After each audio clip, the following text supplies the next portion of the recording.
Lévitique chapitre 1, traduction Louis II. L'Éternel appela Moïse, de la tente d'assignation, il lui parla et dit.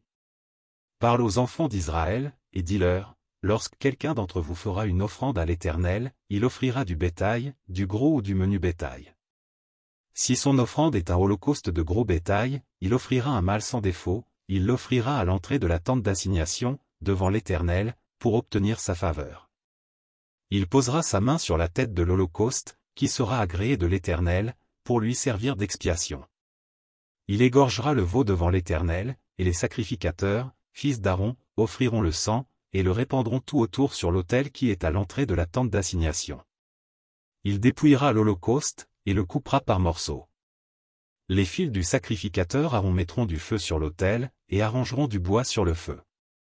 Les sacrificateurs, fils d'Aaron, poseront les morceaux, la tête et la graisse, sur le bois mis au feu sur l'autel. Il lavera avec de l'eau les entrailles et les jambes, et le sacrificateur brûlera le tout sur l'autel. C'est un holocauste, un sacrifice consumé par le feu, d'une agréable odeur à l'Éternel.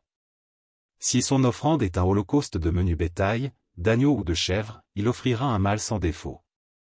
Il l'égorgera au côté septentrional de l'autel, devant l'Éternel, et les sacrificateurs, fils d'Aaron, en répandront le sang sur l'autel tout autour. Il le coupera par morceaux, et le sacrificateur les posera, avec la tête et la graisse, sur le bois mis au feu sur l'autel. Il lavera avec de l'eau les entrailles et les jambes, et le sacrificateur sacrifiera le tout, et le brûlera sur l'autel. C'est un holocauste, un sacrifice consumé par le feu, d'une agréable odeur à l'Éternel. Si son offrande à l'Éternel est un holocauste d'oiseaux, il offrira des tourterelles ou de jeunes pigeons.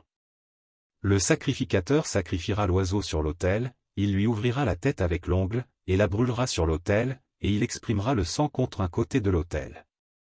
Il ôtera le jabot avec ses plumes, et le jettera près de l'autel, vers l'orient, dans le lieu où l'on met les cendres. Il déchirera les ailes, sans les détacher, et le sacrificateur brûlera l'oiseau sur l'autel, sur le bois mis au feu. C'est un holocauste, un sacrifice consumé par le feu, d'une agréable odeur à l'Éternel.